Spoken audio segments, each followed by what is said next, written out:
Hello வணக்கம். இது உங்கள் சிவி ஜோன். எல்லாரும் எப்படி இருக்கீங்க? இன்னைக்கு பார்த்தீங்கன்னா ஒரு கதை, அதாவது கதை சொல்ல போகிற டாஸ்க் வந்துட்டு 2 பேர் கலந்துக்கலாம் அப்படின்னு சொல்லும்போது கமருதீனும் அப்சராவும் பேச ஆரம்பித்தாங்க. அப்சராவோட கதை பயங்கரமான எமோஷனலாக இருந்துச்சு.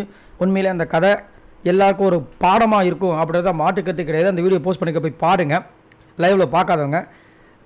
இப்போ பார்த்தீங்கன்னா கமருதீன் அப்சராக்கு முன்னாடியே பேசிட்டாரு. பட் இருந்தாலும் எனக்கு கமருதீன் கதையை விட அப்சராவோட கதை ரொம்ப டச்சபிளாக இருந்துச்சுன்னு தான் ஃபஸ்ட்டு அதை போட்டேன். சரிங்களா? இப்போ கமருதீன் கதை பார்த்தீங்கன்னா அவர் சொல்கிற விதங்களே வந்துட்டு முதல்ல அவர் சொல்ல தெரியல. சரிங்களா? அது மட்டும் இல்லாமல் அவர் இவ்வளோ ஏன் கோவப்படுறன்றது காரணம் ஒன்று இருந்துச்சு. ஆனால் அதுக்கு முன்னாடி அந்த கதையை சொல்லி முடித்ததுக்கப்புறமா ஒரு காதல் ஸ்டோரி எடுத்து வைக்கிறார். அந்த ஸ்டோரி எடுத்து வைக்கும்போது ஆதர் இங்கே வந்துட்டு பரபரப்பாக வராங்க. தெரிய வேணான்றாங்க. அங்கேருந்து வாய் செய்கையில் அதை நம்மளுக்கு ஜூம் பண்ணி காமிச்சிட்டாங்க. பார்த்தீங்களா மக்களே அப்படின்ட்டு. இவரும் வந்துட்டு ஒரு மாதிரி நெக்கலாகவே பண்ணுறாரு. அந்த பொண்ணு, அதாவது ஆதரை சொல்கிறாங்களா இல்லை யாரை சொல்கிறாங்கன்னு தெரில. சரிங்களா? எப்படி மாட்டி விட்டோம் பார்த்தியா, உன்னை வந்து எப்படி கோத்து விட்டோம் பார்த்தியான்ற மாதிரி வந்துட்டு ஒரு நெக்கில் வந்துட்டு சொல்கிறாரு. அதாவது அவர் ரொம்ப கஷ்டப்பட்டார். அதுக்கப்புறமா விஜய் டிவியில் ஒரு நாடகம், அதான் மகாநதி சீரியலாக, அந்த சீரியல் கிடச்சிருக்கு. 1 வருஷம் கொடைக்கானலில் ஷூட்டிங் பண்ணியிருக்காங்க. நல்லா சூப்பராக போயிருக்கு. 2வது வருஷம் பார்த்திங்கன்னா கதையில் ஒரு சேஞ்ச் கொடுக்குறாங்க. 2வது வருஷம் அவர் வந்துட்டு செகண்ட் ஹீரோவை போகிறாரு. அதுக்கப்புறம் கூப்பிடவே இல்லை. ரொம்ப கஷ்டம். இப்படியே போயிட்டுருக்கு. சரிங்களா? அதில் வந்துட்டு இவருக்கு ஃபஸ்ட்டு ஒரு லவ் வந்திருக்கு. அது அப்படியே பிசுக்குன்னு போயிடுச்சு. 2வது ஒரு லவ் வந்திருக்கு. அது வந்துட்டு அந்த சீரியல் நடித்தவங்க கூட தான், ஃபஸ்ட்டு ஹீரோயின் கூட தான் வந்திருக்குன்ட்டாங்க. ஃபஸ்ட்டு ஹீரோயினா ஓ ரைட் அப்படின்ற மாதிரி இருந்துச்சு. அதுக்கப்புறம் வந்துட்டு அவங்களுக்கு எங்களுக்கு கரெக்டாக தான் போயிட்டு இருந்தது.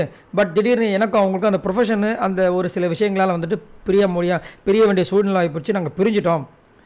ஐ ஹோப் இதை அவங்க பார்ப்பாங்கன்னு ஒன்று. இந்த பக்கம் சபரிலேருந்து எல்லாருமே கை தட்டுறாங்க. இந்த பக்கம் ஆதரி வந்து அப்படியே டென்ஷன் ஆகிறாங்க. அதுக்கப்புறம் அவங்க நல்லவங்க தான். அவங்களோட சூழ்நிலை என்னால் வந்துட்டு அவங்கள வந்து கரெக்டாக வந்து பார்த்துக்க முடியாமல் போயிடுச்சு. இந்த இது மூலமாக நான் வந்துட்டு மன்னிப்பு கேட்டுக்கிறேன், தமிழ்நாட்டு மக்கள் என்னை மன்னிச்சிடுங்கன்ட்டு போகிறாரு சிரிச்சுக்கிட்டு.